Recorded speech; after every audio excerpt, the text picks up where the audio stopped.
52 ফেব্রুয়ারি 21 তারিখ দুপুরবেলা আকাশে কোনো মেঘ ছিল না, ছিল না কোনো বৃষ্টি। তবে ভাষা শহীদের বুকের রক্ত বৃষ্টি হয়ে ঝরেছিল। তাই তো আজ আমরা মাতৃভাষায় কথা বলতে পারি। 21-এর কবিতা লিখেছেন কবি আল মাহমুদ।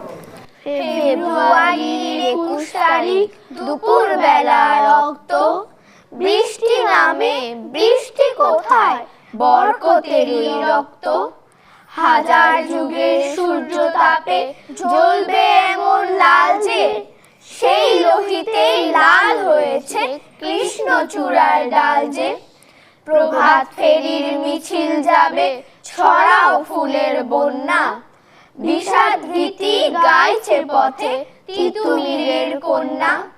চিনতে নাকি সোনার ছেলে, ক্ষুদিরামকে চিনতে, রুদ্ধশ্বাসে প্রাণ দিল যে মুক্ত বাতাস কিনতে।